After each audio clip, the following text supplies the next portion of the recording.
Pessoal, a nossa aula de hoje aqui é sobre os aldeídos também.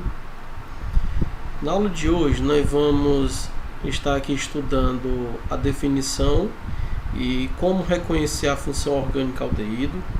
Nós também vamos aprender as regras oficiais, ou seja, aquelas da IUPAC, para que a gente possa nomear um aldeído. E nós também vamos conhecer as principais propriedades e aplicações dos aldeídos. Pessoal, o que seria um aldeído? Então, são substâncias que apresentam o grupo formila, tá bom? Então, o que seria o grupo formila? Você tem um átomo de hidrogênio ligado ao carbono da carbonila de forma direta. Esse grupo formila, ele também é chamado de grupo aldoxila, tá bom? Então, para você saber se um composto ele é aldeído ou não, você observa se ele traz na estrutura o grupo formila, tá bom? Então aí está o grupo formila. Pessoal, nós temos aqui o grupo formila, ó. Ele tem essas três representações, tá bem? Então veja aqui que eu tenho um átomo de hidrogênio ligado diretamente ao carbono da carbonila. Esse R aqui, pessoal, pode ser uma cadeia carbônica ou simplesmente um átomo de hidrogênio, tá bem? Então, quais são as maneiras mais comuns da gente se deparar com o grupo aldoxila? Essa daqui, ó, C-OH, ou então de forma simplificada, sendo S, tá bom? Então, eis aí o grupo formila, também conhecido como grupo aldoxila, tá? Então, aldeído é toda substância que apresenta esse grupo aí. Como é que é a nomenclatura oficial? Pessoal, para nomear oficialmente um aldeído, é bem semelhante à nomenclatura oficial dos álcoois, das cetonas, dos hidrocarbonetos, tá bem? Então, você vai ter um prefixo, mais um infixo, mais a terminação "al". Só lembrando, o prefixo está relacionado ao número de carbonos da cadeia, o infixo ao tipo de ligação entre os carbonos, e a terminação "al" é da regra para nomear oficialmente um aldeído, tá bem? É o sufixo "al". Então, olha só o exemplo aí, o primeiro. A gente tem aí, pessoal. Veja que a gente tem aqui o hidrogênio ligado, né? No lugar daquele R que a gente viu anteriormente. Então aqui nós temos o hidrogênio.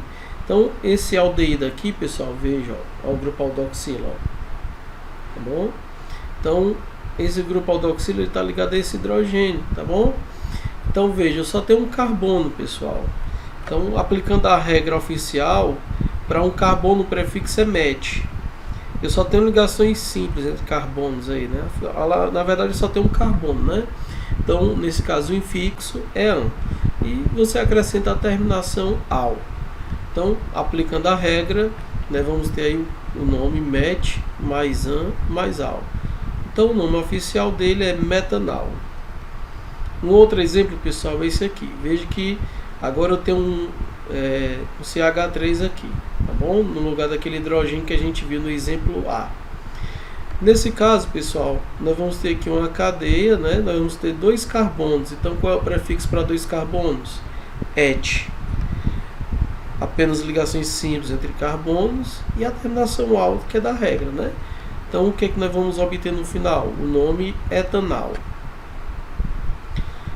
Mais um exemplo, pessoal. Veja que agora aqui o grupo aldoxila, ele veio sob a forma simplificada, tá bom? Então aqui a gente está omitindo a ligação dupla entre carbono e oxigênio e a ligação simples que existe entre carbono e hidrogênio. Pessoal, nesse caso eu tenho aqui grupos substituintes ligados à cadeia carbônica. Então eu vou ter que numerar os carbonos da cadeia, ó, os carbonos aqui, tá bom? Vou começar a numerar a partir do carbono da carbonila. Então aqui é o carbono 1, carbono 2, carbono 3, carbono 4. Então nós temos uma cadeia com 4 carbonos e eu tenho dois grupos metil, dois grupos substituintes do tipo metil no carbono 2.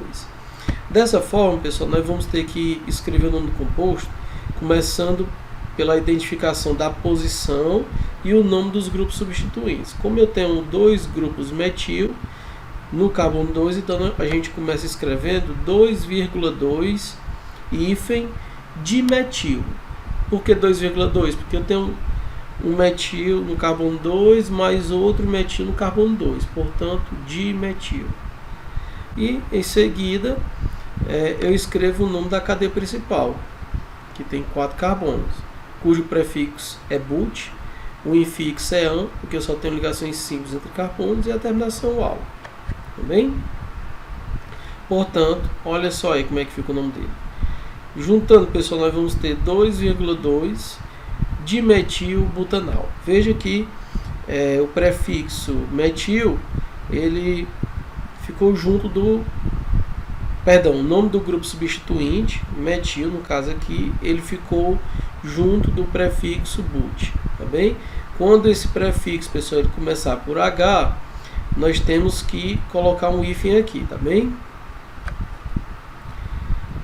Nesse caso aqui, pessoal, nós temos 2 grupos aldoxila, ó, tá bom? 2 grupos aldoxila e 2 carbonos aqui. Então, como é que vai ficar o nome dele? O prefixo para 2 carbonos é et, apenas ligações simples entre os carbonos, então o infixo é an.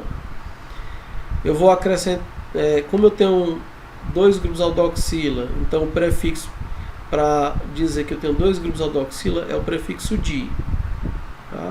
Então, como esse prefixo começa por consoante, nós temos que colocar uma vogal O logo após o infixo.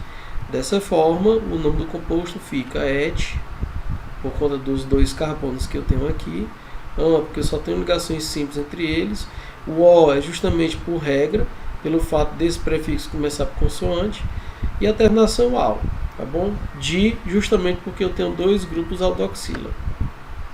Então o nome do composto é etano-dial. Quais são as principais propriedades desses compostos, né, dos aldeídos? Vocês viram que ele é mais um exemplo de uma função orgânica, né, pessoal? Então, que tipo de força existe entre as moléculas de aldeído? Tá? Então, eles não fazem ligação de hidrogênio, mas as moléculas de aldeídos entre si, elas podem estabelecer uma interação do tipo dipolo permanente. Sobre o ponto de fusão e ebulição deles, né, são mais altos que dos compostos apolares. No entanto, pessoal, são mais baixos que dos álcoois e dos ácidos carboxílicos. Isso quando a gente compara compostos, né, de massa molecular correspondente, ou seja, a massa, pegar quando a gente compara, digamos, um aldeído e um álcool, ambos com massa molecular aproximada, tá bem? Estados de agregação. Então, os aldeídos com 1 e 2 carbonos na molécula eles são gases, os demais são líquidos. A exceção se faz apenas para os que possuem valor de massa molecular elevado, que são sólidos. Tá bom? Então, no caso do metanal e do etanal, que a gente até viu anteriormente aí como exemplo de aplicação da regra de nomenclatura oficial, eles são gases, tá bem? Outras propriedades, pessoal, solubilidade, né? Então, eles são mais simples, né? Os aldeídos mais simples, eles são solúveis em meio aquoso, ou seja, na água, tá bem? Porque um aldeído, entre uma molécula de aldeído e uma molécula de água, pode haver uma ligação de hidrogênio, uma interação aí mais forte do que de polo permanente, tá bom? Então, isso favorece isso favorece a solubilização do aldeído na água, tá bem? Que a gente pode comentar mais? Se porventura a cadeia desse aldeído ela for muito longa, né, o que vai acontecer? A solubilidade desse aldeído ela tende a diminuir, né, porque a parte da cadeia carbônica ela não gosta de água. Então, se a parte que não gosta de água ela for muito maior do que aquela que interage facilmente com a água, a tendência é que a molécula como um todo ela adquira uma dificuldade em solubilizar na água, tá bom? Em ser solúvel em água. Aqui diz também que os aldeídos são solúveis na maioria dos solventes orgânicos comuns, como álcool, éter e benzeno. Sobre a reatividade, o que a gente pode dizer? Que eles são bastante reativos, né? Principalmente, né, aqueles que têm a cadeia aberta. Eles são mais reativos do que os aldeídos que possuem núcleo aromático. Tá? Onde é que a gente vê, pessoal, onde é que a gente encontra a presença dos aldeídos? Onde é que eles são aplicados, tá bem? Então veja, pela figurinha aqui a gente está vendo aqui um polvo, né, num frasco, né? Aqui dentro tem um líquido, pessoal. Esse líquido, ele é um tipo de aldeído, tá bom? Ele é o formol, tá bom? Então o formol, ele é utilizado para a conservação de peças anatômicas, né?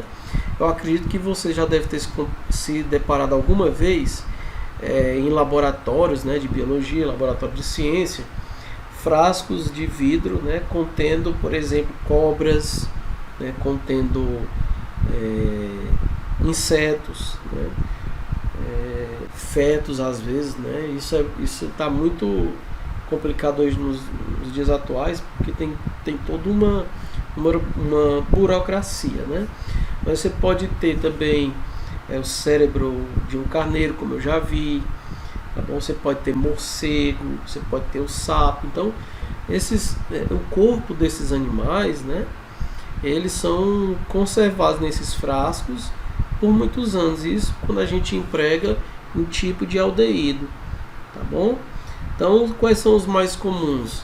São o metanal e o etanal, tá bom? Existem aldeídos, pessoal, que eles são muito aplicados também na indústria, produção de resinas, inseticidas, tá bom? Eles também são largamente utilizados pela indústria de cosméticos, tá? Produtos para cabelo, né? E o que acontece, pessoal? Muitas vezes a gente vê certas restrições, né, a mulheres grávidas, né? E com relação a pintar o cabelo, a fazer alguns tratamentos capilares, né? Isso por quê? Porque você tem ali formol. Então, você tem ali aldeídos em que que acontece? Não é nem o formol. Você pode ter outros tipos de aldeído presentes naquele produto químico, e esse aldeído ele é como é que nós podemos dizer, absorvido pelo couro cabeludo, e isso vai comprometer o desenvolvimento do bebê e por aí vai. Então, por isso aqui as grávidas elas não podem pintar o cabelo, né? Então justamente por conta dessas questões. Os aldeídos, pessoal, alguns deles apresentam um cheiro irritante, não vou dizer que desagradável, mas é irritante, né? Um cheiro característico deles, tá bom? Um exemplo disso é o metanal, tá, pessoal? Então, basicamente é isso, tá bom? A aplicação deles está aí na indústria de cosméticos, produção de inseticidas, obtenção de resinas, tá bem? E também na conservação de cadáveres, tá bem? Aí, como a gente pode ver pela figurinha aí do polvo, tá bem? Pessoal, espero que tenha ficado claro, tá, os tópicos que nós abordamos aqui no estudo sobre os aldeídos, e até uma próxima. Até logo, pessoal.